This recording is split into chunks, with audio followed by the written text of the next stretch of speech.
Welcome to the Style Sports Hub, presented by UF Health Medical Group Orthopaedics. Welcome to the Sports Hub podcast, sponsored by UF Health Medical Group Orthopaedics, Plaza Cadillac, Plaza Lincoln, and our friends at Warner Family Sports Foundation. I'm Scott Chevalier, and today we are looking at something that probably a lot of people in sports don't think about. We are having with us Pat Todd, the District Athletic Director, which takes you to a whole new level. I mean, this brings you to a level where, I guess, parents and schools, we're used to Friday night football and basketball games.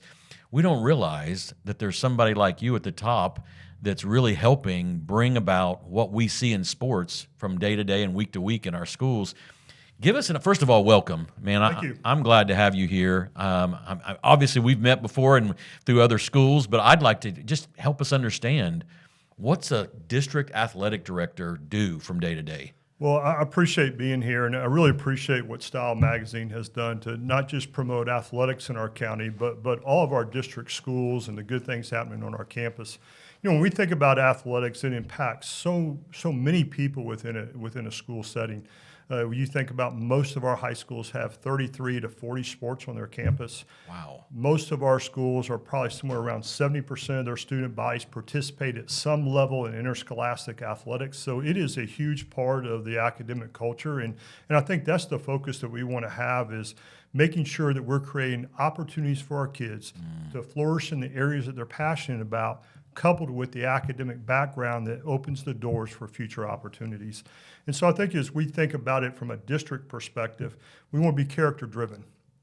I think that's really important, and especially in this climate we have athletically, where it's win at all costs, and the idea that it's about me. And I learned a long time ago when I was a kid, life was about me. Then I got married and I realized, well, it might not always be about me. That's right. Then I had children, and I realized it will never be about me. It's not again. about you at all. And so we want to be service-oriented, and we want to pass on some of those core values to our student athletes, that they come back to be the next leaders in our community, and we want to use athletics as our vehicle to do that. I think it's important to understand that to do that, winning's a byproduct of a process. We want to put championship teams on our fields and our courts. We want our kids to have mountaintop experiences, collegiate opportunities on our campus, but ultimately, we're hoping we are echoing the things being taught at home, the things in their classrooms that produce great human beings.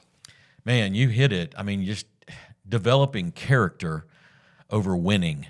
I mean, we're in a society, I know from me being in schools, I hear kids say all the time, after high school, I'm going to play professional football. And they're not even playing high school football. Right. You know, and it's because of TikTok, social media, there's such an influence to get immediate gratification that somehow I'm going to arrive at this point, that's going to be my future. And really it doesn't have anything to do with what they're doing on the field or off the field, but who they are. Correct. That we lose the sight of who these kids need to be and their character and developing them. And I can't imagine sitting in your shoes. I mean, do you help with the schools and determining who a coach will be, finding a coach? I do. Is that part of your? I do. You know, it's interesting. This is my second year in this role. Okay. I've enjoyed it very much. The principals have been great. They've embraced my presence on their campuses. I'm on campuses every day. I think that was the biggest piece that I had a hesitation about, is you can't serve people you don't intimately know, and this job is about service. That's all it is. It's about trying to help coaches, help principals, help student athletes, help parents enjoy their experience, but not only that, grow from that experience in a positive way. And so it's been really enjoyable. I've been invited to be a part of helping select coaches, and you know, in my background's probably a little bit different than some. I was a college athletic director, I was a college head coach, I was a high school head coach, I was a high school principal.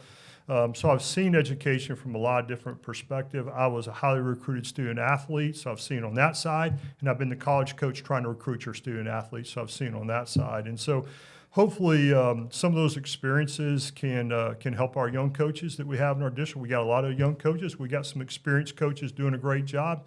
And then we've got some people that probably need to think a little bit about, why am I doing this? Yeah. You know, how are we going to inspire kids? And I do not believe that we sacrifice winning for a character. Matter of fact, I think character helps you win. That's good. And it's interesting to me when I was coaching, I coached for 37 years, either high school or collegiately. that kid that is character challenged, the ball's going to find that kid at the wrong time. I've got to do something to help inspire that kid to be better. And at the same time, I've got to work on myself to be better, my staff to be better. We have to mirror those actions. And that's what I was at a tournament last night. We had 4 of our high schools playing in it, boys basketball. Had a chance to watch 4 games, 3 young coaches and 1 experienced coach. And the thing that I liked about it is I saw kids respecting their coach. I saw coaches coaching hard, and it was good stuff. And we want to see that on a regular basis in all of our sports, and we do have that. But we want to, I think of it this way. I think of the total package: student, person, player. I don't want to sacrifice any of it. I want a great student. I want a great player. I want a great person. If I'm only doing one of those things or 2 of those things, I'm falling short. So I want the whole thing. I want the whole thing. I think about what John Wooden. I'm a John Wooden fan. Come on, yeah. And this quote's always been attributed to him, but it's actually from unknown author. It says, "The best kind of pride is that which compels a man or woman to do the very best when no one's watching." Well, when you think about that, that's not book, chapter, and verse, but certainly biblical in nature. The idea that my best is, I got to summon my best every day because my best is required.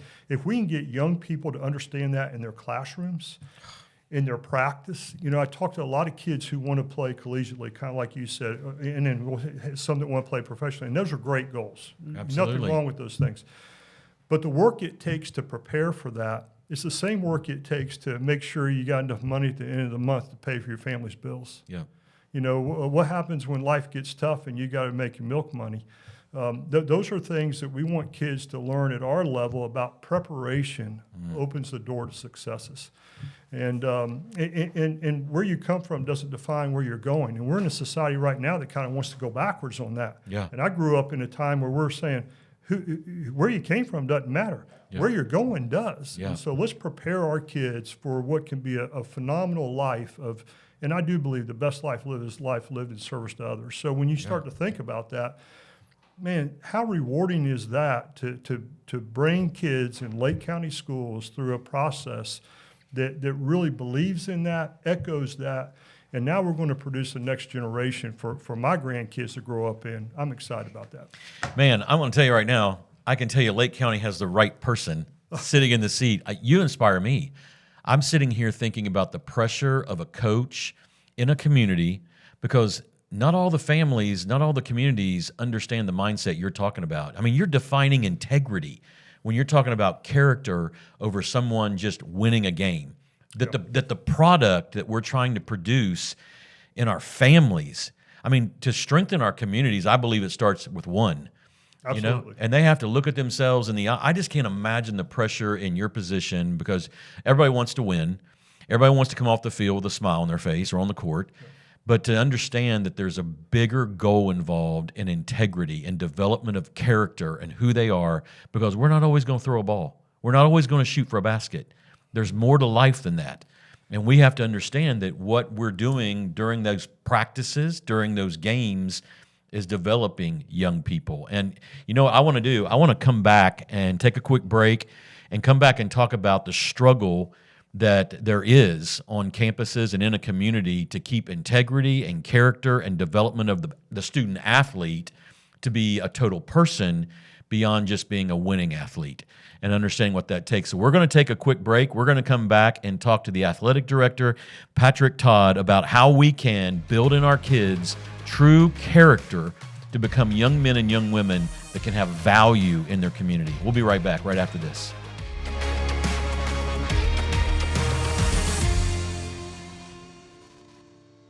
Is pain or restricted range of motion keeping you on the sidelines? Get back in the game with expert orthopedic care from UF Health Medical Group Orthopaedics.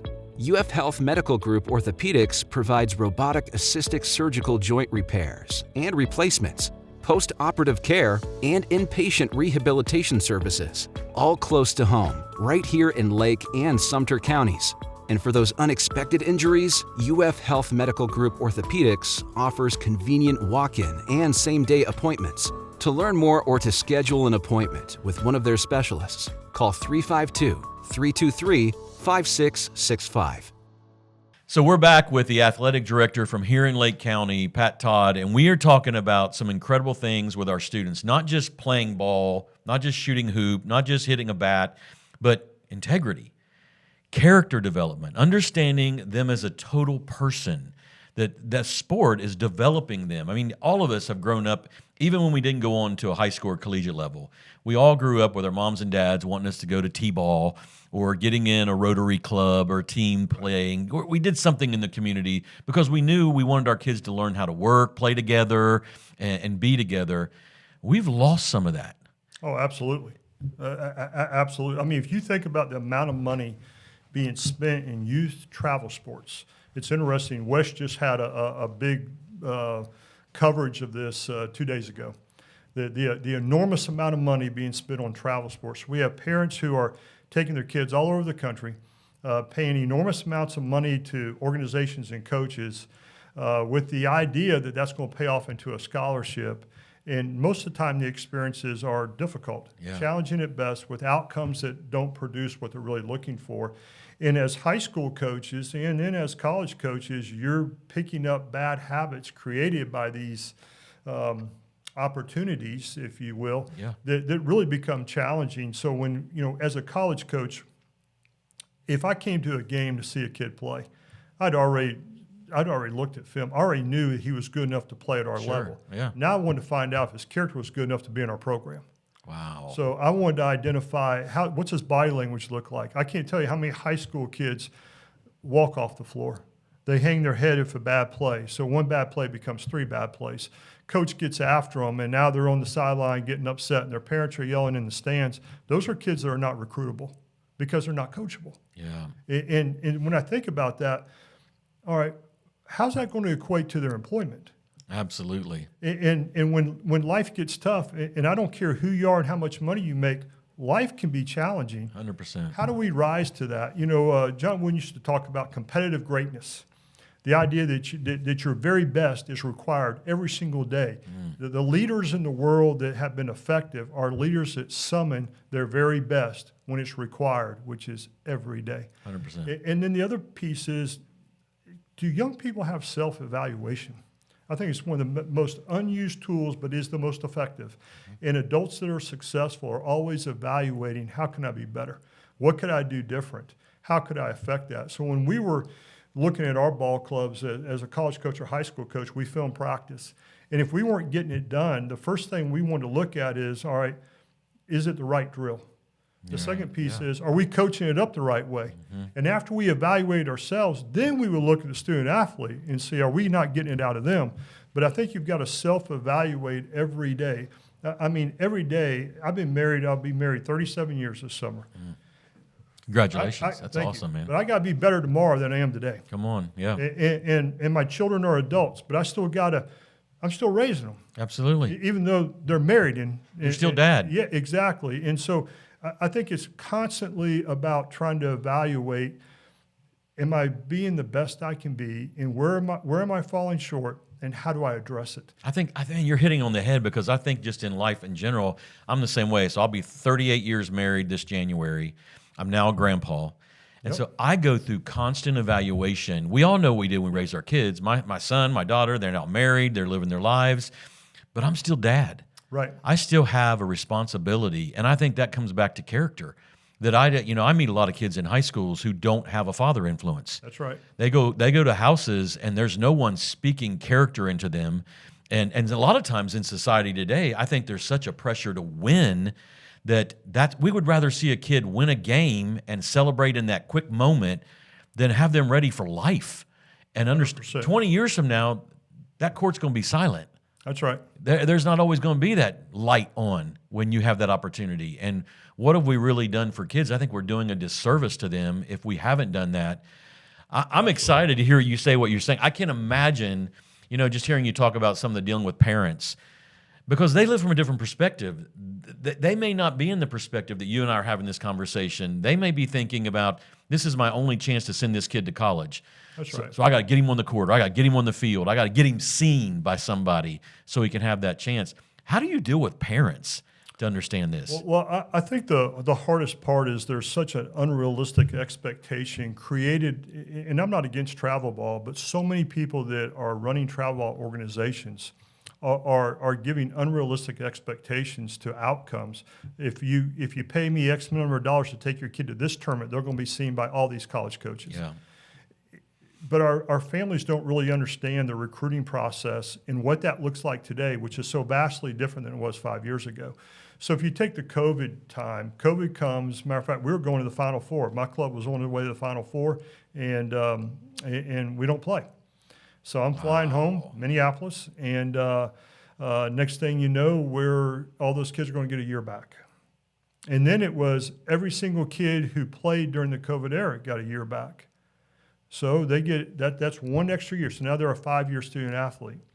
Well, that high school kid just dropped a notch. Yeah, absolutely. Because now there's not as many roster spots. Right. Kids aren't exiting. So the next piece is we're going to give a JUCO year, a free JUCO year. So if you go and play junior college athletics and you sign a Division I scholarship, you get that year back. Wow. Then we're going to say, hey, now when you transfer, you're eligible right away. So now the portal opens, and we have the collegiate portal. And then we throw NIL in there. So now kids are taking a 5th year, NIL, transfer portal, JUCO year back. The high school kid is in a tough spot. Absolutely. A super tough spot. It's probably a little easier to get recruited in football than it is in other sports because the rosters are a little bit larger. Yeah. But the problem is the money is so high at the Power Fours that last year there was 1,000 kids in the basketball Division I portal that did not re-sign at Division I schools. Oh my God. Because there was no spots. So now they trickle down to Division IIs and NAIAs. So now the kids that we could always get into those schools don't have opportunity. They don't have opportunities because a Division II and an NAIA program, they're going to take a portal kid. Yeah. Because they can't. That 20, 21-year-old physically competes differently than that 18-year-old does. Yeah. And so the landscape is different. There's never been a more important time to academically be excellent because that opens the door to Division IIIs, which aren't athletic scholarships, but they're scholarshiping their kids through in-house monies. Yeah. Great experiences, Division I facilities. But if you're not just a stout student or a Power 4 kid, you're in a difficult position. Parents don't really understand that. Sure. The next thing that I think is really important is skill sets. If they don't have complete skill sets, they're not recruitable. So if you think about a basketball kid who can't go left, can't create a shot going left, can't make a catch and shoot three, can't defend their position, those kids can't play at the next level. Those are not recruitable players. Wow. Because now you can't afford to take that really good athlete who's not skilled and spend 2 years developing him because everybody else is playing with 21, 22-year-olds. Absolutely. So it is really about putting in the work to become excellent at your craft. That's a work ethic issue. Yep. That's not going and playing 100 AAU games. Yep. That's not hitting the weight room 3 times a week in the summer and eating 15 bags of potato chips. Yep. And it's really about trying to be concentrated on growing your skill sets. The other piece of it is if we're not going to become good students, then we're actually selling ourselves short.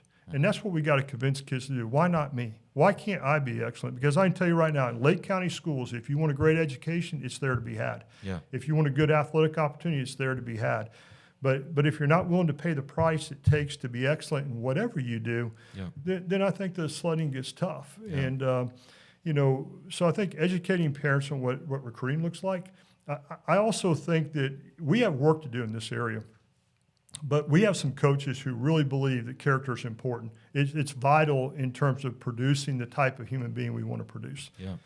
But we have some other coaches that think winning is the ticket, and they don't realize that character helps them win. 100%. So we've got to grow those people. Yep. And so I think one of the things about self-evaluation is, hey, let's evaluate what we're good at. Now let's really be concentrating on what we're struggling at, and then let's put a plan in place to affect that. Yeah, I want to talk more about the struggles because in our communities today, and especially in media, we hear a lot about Title IX. We hear about, giving options, giving opportunity to everyone. And then you have males playing female sports and females playing. It's a crazy time in our culture. And I want to come back and talk about obstacles. I can't imagine, like you're talking about, talking to coaches, keeping them focused on character with the pressure from the parent to win and getting my kid on the court. I mean, it's got to be a constant thing for you to keep them focused on the outcome of what we're really trying to produce. So when we come back, I want to talk more about the obstacles that we have with our student athletes to get them to be the best on and off the field so they can be ready for life.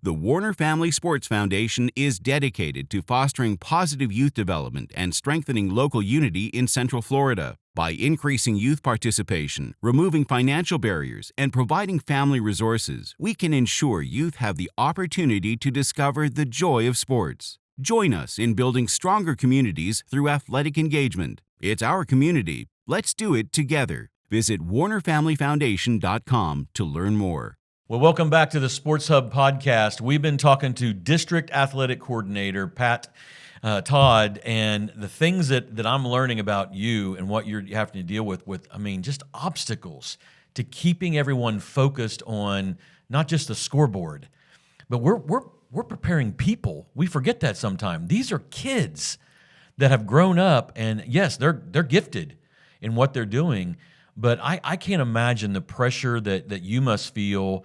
Parents pressuring coaches at the local level, schools feeling the pressure for community, because then you get financial support.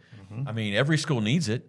And so I think about Lake County, for instance. I mean, this is a diverse county. It is. I look at the different Title I schools we have, and then I can go down to South Lake and see other resources that are available.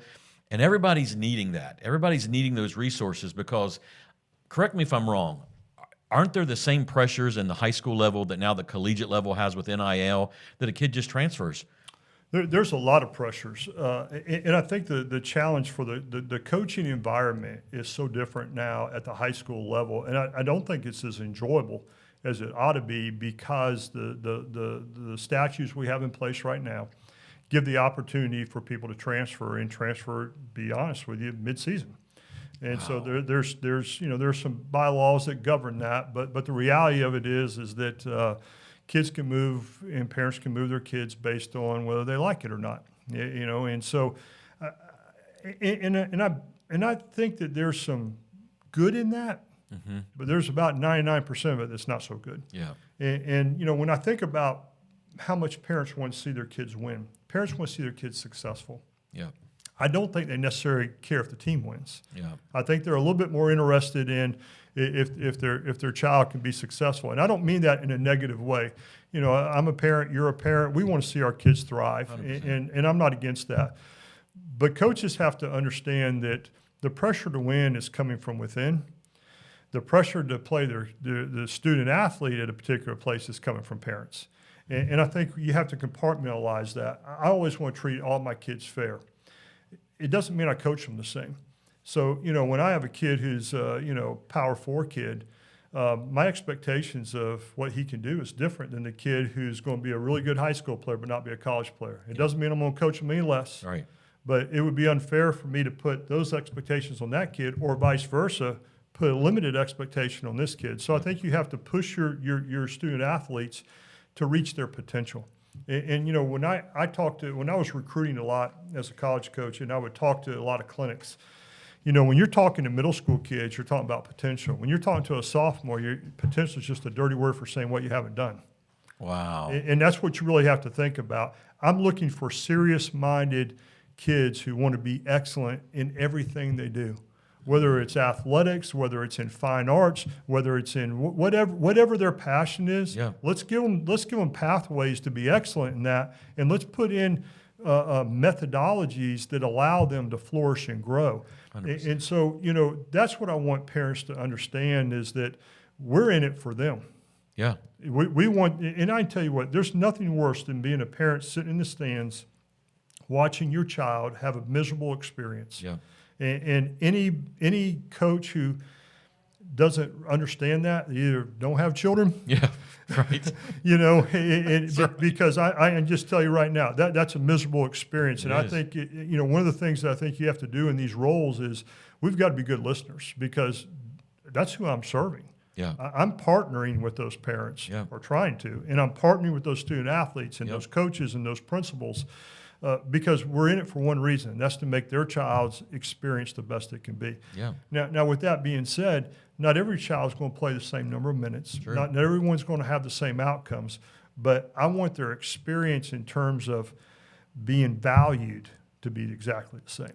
I think, because it's being about the team. You learn so much about being on a team. I think back to my middle school days, high school days. I still have friends that I played ball with. None of them play on Sunday. Right. But we played backyard football together. Yeah. We played on the field in our school together. And I played on one team where we won 1 game and 9 losses. But I can tell you, the Coach Leedy, I can tell you the influence he made in my life. I was the center on the football team, and I remember him grabbing my face mask. And he was a short man, but he would grab my face mask and tell me I had more in me than what I was given. Yeah. And he was right. Yeah. I didn't want to hear that. But I didn't realize back then that Coach Leedy saw into my future. Mm-hmm. And he didn't see me on Sundays. Yeah. He saw me being a dad. Exactly. He saw me doing something that had value later on in life, and he didn't want me to forget it. And he's teaching it on the football field. And I think we forget that. I think it's so sad in our culture, because the locker room, the team mindset, when you hear a player who retires and you get a camera on them and a microphone is there and someone says, "What do you miss about the game?" It's almost 100% you hear them say, "I miss the brotherhood." You got it. They miss the relationships they had together. They didn't talk about a championship ring. They didn't talk about the interview, the spotlight, the confetti coming down. They talked about relationship. And in our culture, man, we have devalued that. 100%. We just 100%. Missed it. And, it was unheard of to think about not going to your high school for 4 years. Yeah. That was unheard of. Right. And today it's almost, it's the in thing to do, to some degree. And so that, what that kind of leads to is when the going gets tough, I'll just change. Absolutely. As opposed to let's make it better. Yeah. That's in marriage, anything. And everything. Why just exit? Joe Williams, who has passed on now, but he was a sports reporter for Orlando Sentinel, and he covered Lake County. Did a great job. That's back when everybody covered high school sports. Yeah. And so this is back in the 90s, and our club just won their 28th game. We're going to the regional final, and we're in the locker room. He's sitting in my office, and he said, Pat, this is the best team you ever have. And I said, man, I don't know, Joe. Ask me in 10 years. And he goes, what do you mean by that? And I didn't really think about it at the time, and I just said, well, in 10 years I'll find out what kind of husbands they are, what kind of daddies they're going to be, and then I'll let you know if it was our best team. And I didn't think anything about it. Then I went on in, and back in those days you had press conferences, and then you went and talked to your team. But he called me a couple weeks later, and he said, I can't get that comment out of my mind. What do you mean by that? And I said, well, Joe, I want to win every game, and we've been fortunate to win a lot in my career. Good players will make you look better than you are, and bad ones will make you look worse. So I was really lucky to have good players and really good assistant coaches, and we enjoyed a lot of success through their efforts. Yeah.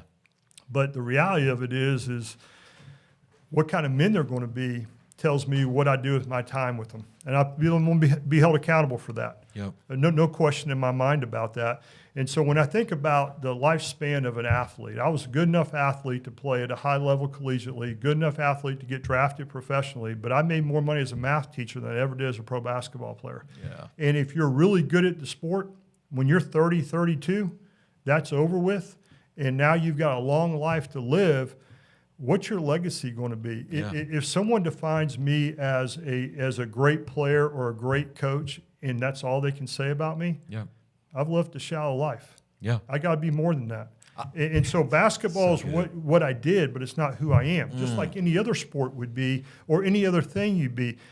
I need to be the best man I can be. And there's days I wake up and go, I didn't hit the mark today. Tomorrow I'm going to be better. And if you're doing that, then I think you got a chance to be impactful. In the end of the day, who are we influencing for the better? And why are you doing it? Ask me in 10 years, and I'll tell you if I'm successful. I just saw an interview with C.J. Stroud. Yeah. Ohio State Buckeye, which I'm a fan. goes on to the pro level, and they asked him the question, what are you going to do after pro football? And his answer, I literally sat back in my seat. I was amazed. He says, I think I'm going to be a missionary. He wanted to give his life away, and I thought, that says a lot more about his character than his ability. Yes. That this guy is focused on, and I think that started in the locker room for him. I think that started somewhere in coaching where someone taught him, hey, you know what? Big Ten championship is good. National championship is good. Being a great dad is better. Better. Being a person who gives away your life is better. It lasts longer. It reaches farther. I think about all the influence that you have on our coaches. First of all, as a community citizen, I want to say thank you. Well, I appreciate that. It may be unwarranted praise because I've got a vision for what I think it should look like. But the reality of it is we got a lot of good people trying to make this thing happen. And I'm really encouraged by what I see at the district office. Chad Farnsworth, Diane Cornegie, they've been so supportive of trying to make a difference in this vehicle of athletics to impact and move our schools. You know, I really believe this. When we hire a coach, if that coach can't help move that school academically through their power of influence, we've hired the wrong coach. Wow. And I really want principals to embrace that mindset. That coach is going to have influence like nobody else, for good or bad. Yep. And we've got to be sure that we're hiring guys and girls with the core values to lead our kids to better days. Wow. I'm going to leave it right there because I'm thinking about a quote just based on what you just said, and it's by one of my favorite places to eat, Chick-fil-A. So I go to Chick-fil-A. I love eating there. And Truett Cathy, who is a founder of Chick-fil-A, I have it on their facility. I have it on my business card. It says this: it's easier to raise boys and girls than to mend men and women. Very true. And I think it's so powerful to think about what you're doing. I commend you. I have high respect for listening to you. And I hope I can come alongside and be a part of what you're doing. You excite me. Well, I appreciate that. And I hope on this podcast there are people out there who are listening to this because our kids need us. Every community needs all of us to come together to support coaches in our community, regardless of what part of the county you're in. These kids, they have aspirations to be great, and we need to help them get there. But we need to develop something inside of them to make them better. And we've got guys like Pat Todd at the district level helping our coaches become better coaches so that we produce better kids, better student athletes. So thanks for being here today. Appreciate it. My pleasure. Appreciate you having us. I want to thank our sponsors, UF Health Medical Group Orthopaedics, Plaza Cadillac, Plaza Lincoln, our friends at the Warner Family Sports Foundation. If you're here today and you're watching and you're thinking about how can I be involved, right here's a good place. All of our sports teams need volunteers. They need people at those gates. They need people selling concessions. They need people supporting our programs, and you can be a part of it. So consider that today and build a better future, one student at a time in our community. This has been the Style Sports Hub, presented by UF Health Medical Group Orthopaedics.